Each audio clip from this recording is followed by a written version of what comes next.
लातूर जिल्ह्यामधील झालेल्या घटनेचा एक करुण स्वरूप. देवणी तालुक्यातील गायकवाड या शेतकऱ्याला ज्या पद्धतीने मुख्यमंत्र्यांनी एक बैलाची साथ दिली आणि बैलाची मदत देऊन त्यांनी झोपलेल्या आपल्या पत्नीला ज्या पद्धतीला अवताला झोपलं होतं त्यापासून त्याला मुक्तता देऊन शेतीचा कारभार करण्यासाठी दिलेली एक नवी संधी. पण ही संधी काय झाली? ही संधी शापात बदलली. खऱ्या अर्थानं ज्या पद्धतीने टीकेची स्त्रोत या संधीला देण्यात आली ना, तीच खऱ्या अर्थानं समाज व्यवस्थेची आज खरी करून कहाणी. सामाजिक व्यवस्थेमध्ये ज्या पद्धतीने कार्यपालिकेने आपला भ्रष्ट आणि गोंधळलेला कारभार या समाज पटलावर मांडलाय ना, त्याची ही करुण कथा सांगते देवणी तालुक्यातली गायकवाडांना मिळालेली मदत. कारण गायकवाडांसारख्या सर्वसामान्य शेतकऱ्यांना ज्या पद्धतीच्या सोयी उपलब्ध करून त्यांच्या जीवनाला एक नवीन प्रगतीचे आशेचे पंख देण्यासाठी लोकपालिका नेहमी धडपडत असते. याचं या मुख्यमंत्र्यांनी केलेल्या कामाचं एक उदाहरण आहे. परंतु या लोकपालिकेच्याकडून या अवदत्त हेतूने केलेल्या कामाला कशा पद्धतीने तीन तेरा वाजवायचे, त्याच्या धिंदोड्या उडवायच्या आणि त्याची परिस्थिती ही ऐरणीवर आणायची, ही परिस्थिती कार्यपालिकेची दाखवली. कारण मुख्यमंत्र्यांनी मोठ्या मनानं जिल्हाधिकाऱ्यांना फोन करून सांगितलं की त्या गायकवाड नावाच्या शेतकऱ्याची जी व्यथा आहे त्याला सोडवण्यासाठी त्याच्या अवताला एक बैल द्या. जिल्हाधिकाऱ्यांनी ज्या पद्धतीच्या भूमिका त्यांच्या यंत्रणेला सांगितल्या, पण त्या यंत्रणेनं केलं काय? बिना कामाचा, बिना परिस्थितीचा आणि बिना काम व्यवस्थेचा एक बैल त्या गायकवाडच्या उरावर आणून ठेवला आणि ती उरावर आलेला बैल कशा पद्धतीनं एकच दिवसामध्ये त्यांनी व्यवस्थित चिंधड्या उडवल्यात ना, ती परिस्थिती सांगणारी ही करुण कथा. वास्तविक स्वरूपात ज्या पद्धतीने आज कार्यपालिका समाजाच्या परिस्थितीला पूर्णपणे छिन्न विछिन्न करते, समाज व्यवस्था पूर्ण लयाला जाण्यासाठी ज्या पद्धतीने तत्पर व्यवस्था आहे आणि ही सगळी तत्पर व्यवस्था ज्या पद्धतीने आमच्या जीवनाला पूर्णपणे खंड्यावर नेऊन ठेवण्याचं काम करते ना, त्याचीच दिलेली ही पावती आहे. आणि खऱ्या अर्थानं जर ही कार्यपालिकेचे स्वरूप जर खऱ्या अर्थानं कर्तव्याच्या परायणतेवर आलं तर त्याचे परिणाम काय दिसतात ते तुकाराम मुंडे सांगतायत. परंतु आम्हाला या सगळ्या गोष्टीचं काही घेणं देणं नाही. आमचे पाकिट हे गरम झाले पाहिजेत, एवढीच आमची एक अभिलाषा आम्ही कार्यपालिकेने करून ठेवली आणि त्याचीच करून कहाणी आज समाज पटलावर कशा पद्धतीने गायकवाड सारख्या शेतकऱ्याला मुख्यमंत्र्यांनी मदत करून सुद्धा त्याला कशा पद्धतीची परिस्थिती देण्यात आली, याचीच या गोष्टीचीच खऱ्या अर्थाने चित्रीकरण समाज व्यवस्थेत मांडलं जातं. मित्रांनो, अशा पद्धतीची जर कार्यपालिका देशाच्या विकासासाठी झटत असेल, अशा पद्धतीची कार्यपालिका देशाच्या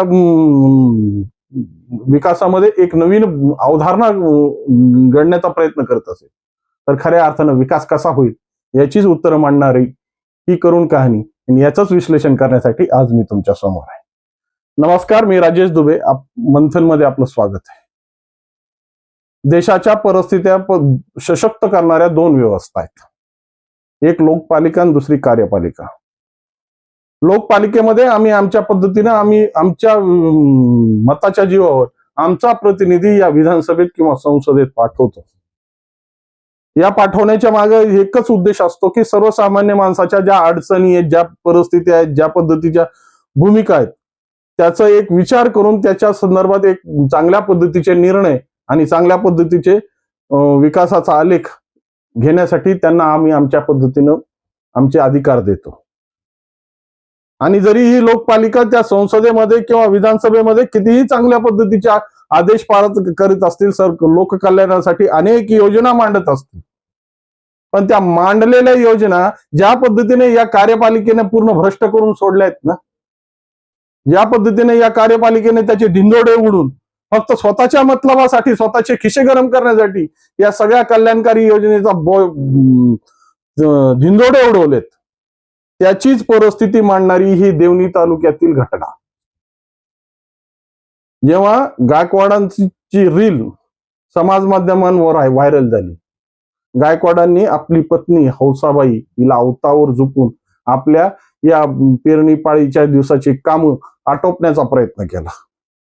आणि ही रील जेव्हा समाज माध्यमांवर व्हायरल झाली तेव्हा मुख्यमंत्र्यांना सुद्धा या रीलची दखल घेऊन मुख्यमंत्र्यांनी सुद्धा या गायकवाड नामक शेतकऱ्याला बैल उपलब्ध करून त्याच्या शेताच्या कामाची गती वाढावी यासाठी मदत करण्याचा प्रयत्न केला.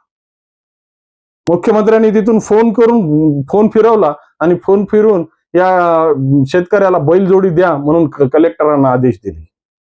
पण या कलेक्टरांनी ज्या पद्धतीने आपल्या यंत्रणेला आदेश दिल्यानंतर या यंत्रणेने जशी भ्रष्ट कामाची पावती समाज माध्यमांवर मांडली ना, त्याची दखल मात्र आम्ही कोणी घेतली नाही. आम्ही त्या गोष्टीचा पूर्णपणे होरपोळ केला. आम्ही त्या घटनेची पूर्ण कैफियत ही मुख्यमंत्र्यांच्या डोक्यावर खापर फोडून मोकळे झालो. पण या समाजात ज्या पद्धतीनं आम्हाला रोजच्या रोज परिस्थितीमध्ये ज्या लोकांशी आमचा सामना होतोय, ज्या लोकांकडून आम्हाला काम करून घ्यायचंय, जी लोक आमच्यासाठी काम करण्यासाठी आम्ही त्यांना गलेलठ्ठ पगार देतोय, त्या लोकांनी केलेल्या भ्रष्ट नीतीवर मात्र आम्ही एक शब्द सुद्धा बोललो नाही. आणि ही न बोलण्याची परिस्थिती जी आज आमची तयार झाली ना, त्याचं कारण आहे की आम्ही मुळाला सोडून दुसऱ्यावर कशाला पद्धतीने घाव घालण्याचा प्रयोग करतो ना, त्यामुळे ही सगळी व्यवस्था कुचकामी बनलेली. वास्तविक स्वरूपात जर लातूर जिल्ह्याचं चित्रण बघितलं आणि लातूर जिल्ह्याची परिस्थिती बघितली तर लातूर जिल्ह्यामध्ये असे हजारो शेतकरी आहेत की जे आज सधन पद्धतीने शेती करतात. त्यांच्या गायगोठ्यांमध्ये हजारो असे जनावर शेकडोनी जनावर पडलेली आहेत आणि विशेष करून ते राजकीय परिस्थितीमध्ये सुद्धा वावरतात. परंतु एखाद्याला सुद्धा या देवणी तालुक्यातल्या गायकवाडची परिस्थिती मनाला स्पर्श करून गेली नाही.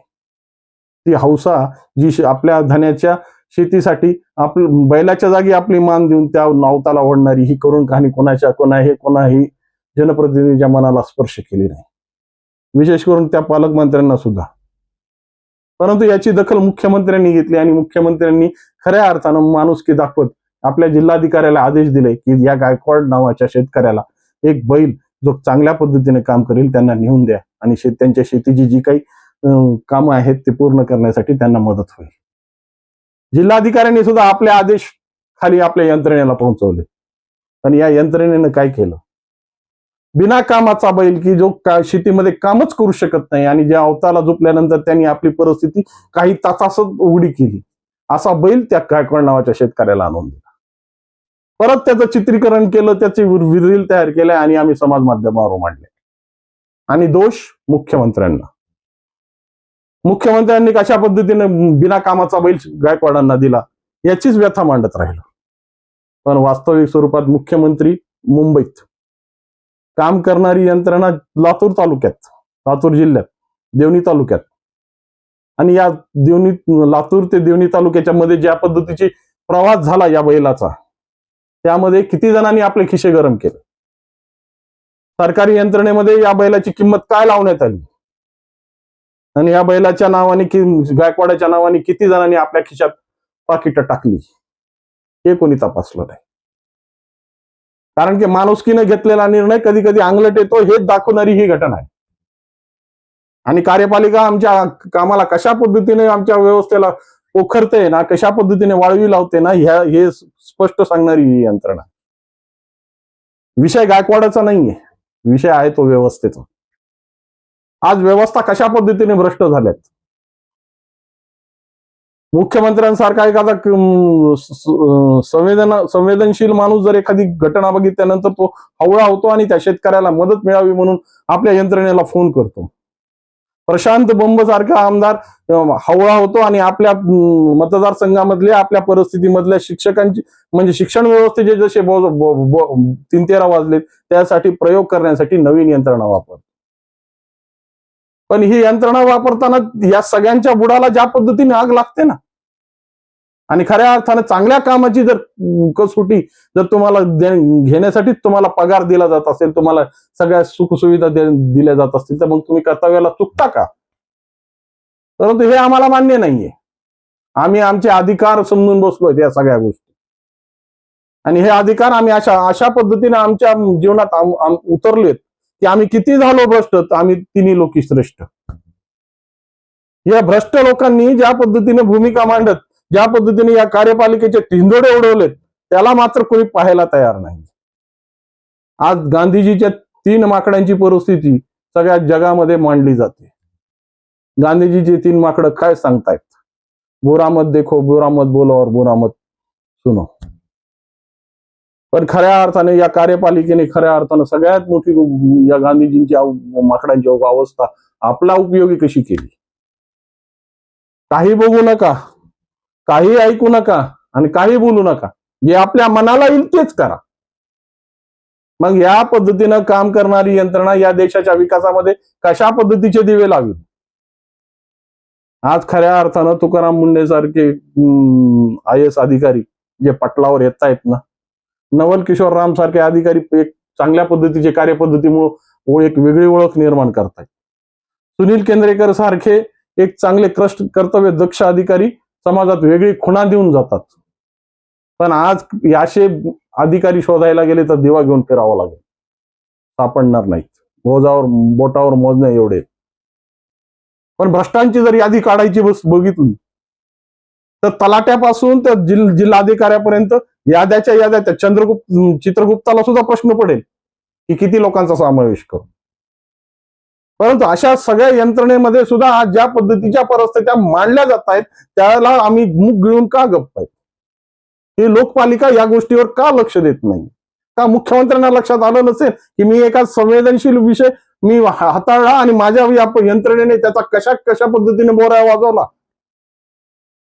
फक्त सगळे मुख गिळून गप्प आहेत.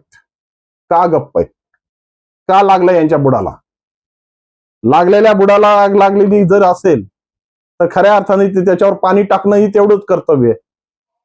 मग मुख्यमंत्र्यांनी त्या कलेक्टर पासून सगळ्या गोष्टी का सस्पेंड केल्या नाहीत?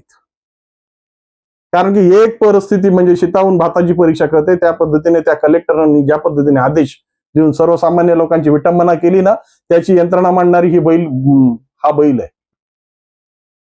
आणि ह्या पद्धतीने जर खऱ्या अर्थानं कार्यपालिका काम करत असेल तर समाज व्यवस्थेत पोहोचतंय काय? सध्याची वर्तमान परिस्थिती सगळ्यात मोठं उदाहरण घ्यायचं म्हणलं तर गॅसचं उदाहरण घेता येईल आम्हाला.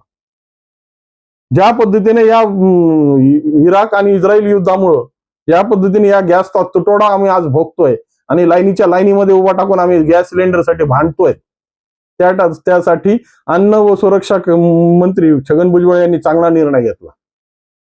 जे किती दिवस कितीतरी एक पिढीपासून खितपत पडलेलं रॉकेल पुन्हा समाजासाठी मोकळं करण्याचा प्रयोग करण्यात आला. पण तो रॉकेल आजही समाजपटलावर आलेला नाही. किंवा तो आला तरी त्याची कशा पद्धतीने यांनी भूमिका मांडून सर्वसामान्य माणसाच्या तोंडातून पाणी पळवलंय. वास्तविक स्वरूपात ह्याचे सगळे चित्रण केले ना तर हातात फक्त येतं शून्य. आणि मात्र हे शून्य येत असतील तरी या कार्यपालिकेने आपली उघडी होऊ नये म्हणून, आपण या समाजपटलावर उघडे पडू नयेत म्हणून आपल्या मतांवर माती टाकण्यासाठी अनेक प्रयोग केलेत. आणि या सगळ्या प्रयोगामध्ये ज्या पद्धतीने 99, 98, 97 पद्धतीचा जो रिपोर्ट मंत्रालयापर्यंत जातो ना तो फक्त आकडी कारभार असतो. वास्तविक पाहता ज्या पद्धतीनं समाज व्यवस्थेवर त्या कार्यप्रणालीने जी काही व्यवस्था पोहोचवलेली असते त्याचं उत्तर शून्य असतं. शून्य. आज कोरोना पासून ज्या पद्धतीनं पंतप्रधानांनी एक चांगला निर्णय घेतला अन्न सुरक्षा कायद्याचा, सर्वसामान्य लोकांसाठी अन्न पुरवणं हे त्यांनी स्वतःचं नैतिक कर्तव्य समजलं. पण आज या अन्न सुरक्षा कायद्याच्या अंतर्गत वाटले जाणारे अन्न धान्य कशा पद्धतीने भ्रष्ट होत आहे, कशा पद्धतीने त्या फ्लोअर मिल्स आणि राईस मिलमध्ये कशा पद्धतीने हजारो क्विंटल गाड्या जात आहेत याच्यावर कोणाचं लक्ष नाही. फक्त खिशे गरम करा. आणि या खिशे गरम करण्यामध्ये कशा पद्धतीने एकमेकाच्या स्पर्धा लागल्यात ना, एकमेकांच्या पद्धतीने धावपट्टी मजबूत झाली आहे ना. कारण की या महाराष्ट्राच्या पटलावर सगळ्या डिपार्टमेंटचं जर पोस्टमॉर्टम केलं तर एकही डिपार्टमेंट तुम्हाला चांगल्या पद्धतीनं आणि सुव्यवस्थित पद्धतीने दिसणार नाही. सगळ्यांकडे असाच सावळा गोंधळ आहे. मिळालेल्या पैशाला कशा पद्धतीने जास्तीत जास्त प्रकारात आपल्या खिशात घालायचं, आपल्या स्वतःच्या मतलबासाठी लोकांची हल्ल्या कसे मारायची आणि आपली वादी कशी वाजवायची हेच नेमकं या कार्यपालिकेने शोधलेलं आहे. त्यामुळे तुम्ही कितीही वरडा आणि कितीही बोंबला, शेवटी याच्यातून मिळणारे उत्तर हे गायकवाड आहेत. तो काम न करणारा बैल आहे. भलेही त्या बैलाची रिप्लेसमेंट करून नवीन बैल आणून दिला असेल पण सगळं उघडं केलंय त्या बैलानं. आमची कार्यपालिका कशी काम करते हे सगळं मांडलंय त्या बैलानं. पण त्या बैलाची परिस्थिती आम्ही फक्त त्या मुख्यमंत्र्याच्या डोक्यावर खापर फोडण्यासाठी वापरली. मीडियाचं कामच आहे ना, जिथं वाजतंय तिथं वाजू द्या, जोराने वाजवा. कारण की त्या विरोधामध्ये आमचा खऱ्या अर्थाने पाकिट लपलेलं असतं. आम्ही किती चांगल्या पद्धतीने वाजवलं तर त्यावर आम्हाला वरून आमच्या विरोधकाकडून मिळणारी मलिदा ही आमच्यासाठी खूप मोठी संधी असते. पण ही कर्तव्यपरायणता जेव्हापासून मीडियाने सोडली ना, तेव्हापासून अशा भ्रष्ट नीतीच्या कारभाराची परिस्थिती या सर्वसामान्य माणसाच्या आयुष्यावर येऊन ठेपलेली आहे. आणि याला विचारतोय कोण? मुजोर झालेले, भ्रष्ट झालेले अधिकारी जेव्हा पाकिटं देतात त्यांच्या चांगल्या कामाच्या गवगवा करताना आम्हाला खूप चांगलं वाटतं. पण एखादा जर कर्मचारी कर्तव्यपरायणतेमध्ये तुम्हाला चहा सुद्धा पाजत नसेल ना, तर तुमच्या इगोची हर्ट होते, इगो हर्ट होतो. आणि त्याला कसा त्रास द्यायचा, त्याला कशा पद्धतीने उचलबांगडी करायची, त्याला कसं सस्पेंड करायचं, यासाठी तुमची कवायत सुरू होते. या कवायतीच्या नादातच सगळ्या गोष्टी भ्रष्ट झाल्यात, नीतीभ्रष्ट झाल्यात. बोलावं कोणाला? कारण की सब चोर चोर मौसे रे भाई, सगळे सारखेच. आणि बोंबलणारा हा बदनाम होऊन मोकळा होतो, समाज व्यवस्थेपासून बाजूला पडतो. मग या सगळ्या गोष्टीचा जर खऱ्या अर्थाने परिपाक काढला तर या मांजराच्या गळ्यात घंटी बांधणार कोण? आणि खऱ्या अर्थानं मुख्यमंत्र्यांनी ज्या पद्धतीने सडळाजानं त्या गायकवाडांना ज्या पद्धतीने बैलाची मदत केली, तो बैल खऱ्या अर्थानं काम करणारा बैल आहे का नाही तेही तपासणं मुख्यमंत्र्यांचं आद्य कर्तव्य होतं. पण ते तपासलं नाही, म्हणून अशी परिस्थिती आली. कमीत कमी या परिस्थितीमुळं ही कार्यपालिका कशा पद्धतीने काम करते आणि कशा पद्धतीने भ्रष्ट झाली आहे याची चांगली पावती ही समाजात पटलावर येऊन मांडलेली. पण ती मांडता आली नाही लोकांना, ते देता नाही आलं. कारण की ह्याच्यातूनही अनेक जणांचे हित लपलेले असतील म्हणून. आणि हे हितामुळं त्या कार्यप्रणालीला झाकून ठेवून ज्या पद्धतीने मुख्यमंत्र्यांवर दोषारोप करून आपले मोकळे होता येईल, ज्या पद्धतीने मुख्यमंत्र्यांच्या अंगावर एक शिंतोडा टाकून मोकळं होता येईल, त्या पद्धतीची कवायत आम्ही सुरू केली. तर वास्तविक स्वरूपात ज्या पद्धतीनं कार्यप्रणाली आमच्या आयुष्याचं खऱ्या पद्धतीने काय पालट करू शकते, त्या कार्यप्रणालीला सुधारण्यासाठी नेमकं काय करावं आणि खऱ्या अर्थाने या कार्यप्रणालीला कार्याला लावण्यासाठी यांची नीतिमत्ता चांगली ठेवण्यासाठी जर खऱ्या अर्थानं आम्हाला पावलं उचलता आली तर त्यासाठी काय करावं हे जर तुमच्या मनात असेल तर निश्चित कमेंटच्या माध्यमातून कळवा. आणि व्हिडिओ आवडला असेल तर लाईक, शेअर आणि सबस्क्राईब करायला विसरू नका. नमस्कार.